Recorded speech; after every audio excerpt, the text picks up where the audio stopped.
What's up everyone, it's your boy Scott, and welcome to the Scout Report. Today we're back with another feature video from the Gundam series. First and foremost, I'd like to give a big thank you to Right Stuf Anime and their publisher Nozomi Entertainment for providing me with a copy of the series in today's feature for review. If you're looking to add a Gundam series to your collection, Right Stuf has you covered with every major title. Right Stuf is your one-stop shop for anime, manga, figures, and more. Be sure to check out the link in the description to indulge in what they have to offer. There'll also be a link in the description to grab a copy of today's feature for yourself as well. Now without further ado, here's today's feature. What if Gundam wasn't shown in Jump in the mid-90s? Well, today I have the answer to that fever dream that is 100% real.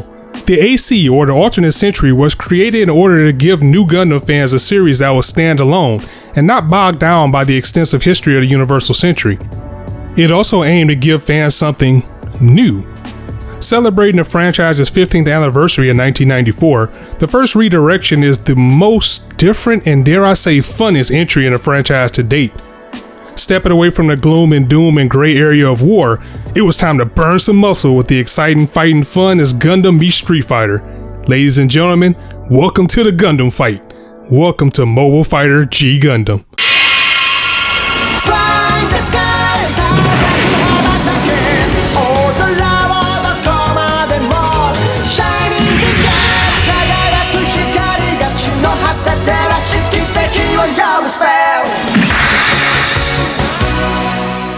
And when I say G Gundam was different, oh boy was it different. The drastic change that took place here cast aside many of the conventions set by its predecessors by taking new steps for the franchise, such as focusing more on martial arts and one-on-one duels in a fighting game style versus the large-scale military conflicts that the franchise was built on. G Gundam takes place in future Century 60 and focuses on the Gundam Fight, a massive tournament for fighters in mobile suits with Earth as a battle ring. Each country sends a Gundam to represent them in hopes of gaining power and glory in hilarious, and I gotta be honest, mostly stereotypical fashion. The victor will rule all of space for the next 4 years until it's time to battle again. However, in the midst of the tournament, something evil lurks within the background. Enter our main character, Domon Kashu, representative of Neo-Japan, whose main goal is not the tournament, but to uncover the origins of this evil that's tarnished his family name. Starting with finding his older brother Kiyoshi, the pilot of the Dark Gundam, who's the root of everything.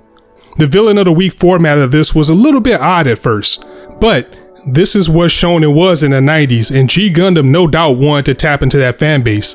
Close to every episode of the 49 episode run, Domon was matched up against a new fighter from another country, much like the Battle Shonen format of old.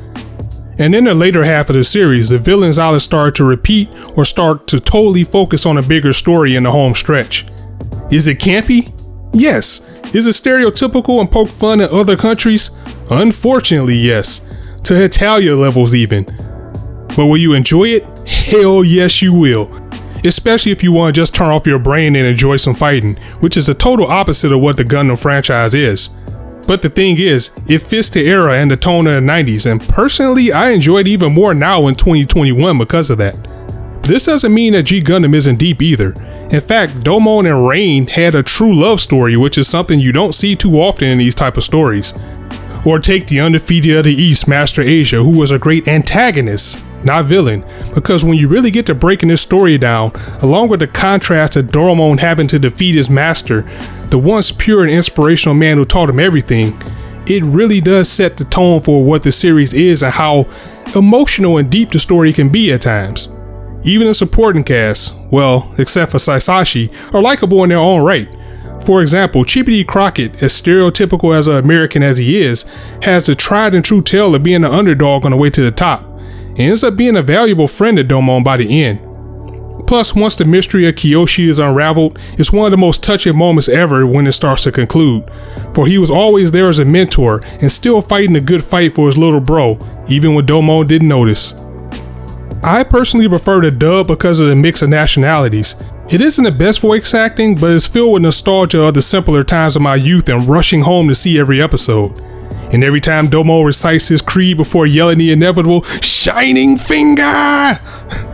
This still brings chills down my spine, along with the saxophone tune as he activates the Shining Gundam.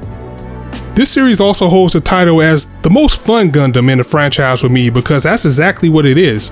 As I mentioned at the top of the video, this is your standard 90s battle shonen series, complete with a villain of the week format and a group of main characters who become friends after defeat. Just throw motion control mobile suits in the mix instead of high school kids, and here we are. The Toonami years of success also helped this series a lot on the American front, as it was more popular in the United States and other countries than it was in Japan, because it offered a more familiar setting in a time where fighting games and battle anime was king and made its mark in America here. In conclusion, G Gundam can take a little bit of getting used to if you're only familiar with the Universal Century. In fact, it was my initial gripe with the series when I first gave it a watch back then. However, once I recognized that being different was the whole point of G Gundam, and that it was the start of the alternate century, that's when my opinion started to change. Which was, it was supposed to be different indeed, and when I warmed up to it, and I'm so glad I did, it became way more enjoyable for me to watch, and in fact is probably among one of my top in the franchise. If you're looking at it too critical, you might not enjoy it though. But if you're looking for a straight up fighting good time, then look no further than this series. Much like the main Gundam itself, it truly is the shining point of the franchise. Thank you for watching this video on Mobile Fighter G Gundam. I really hope you enjoyed it. And once again, thank you to Right Stuf Anime and Nozomi Entertainment for the opportunity to enjoy this series in the best quality possible. If you're interested in purchasing G Gundam for yourself, click on a link in the description for more anime, manga, and collectible goodness. And also be sure to let me know what you think of the video in the comments as well. If you liked the video, go ahead and drop it a like, and if you want to hear more, go ahead and hit that subscribe button. And if you haven't already, go ahead and hit the bell as well, so you'll be notified when I drop the next video. And as I always say, you guys can be anywhere on YouTube right now, but you chose to listen to me, and I really appreciate that, so thanks for stopping by.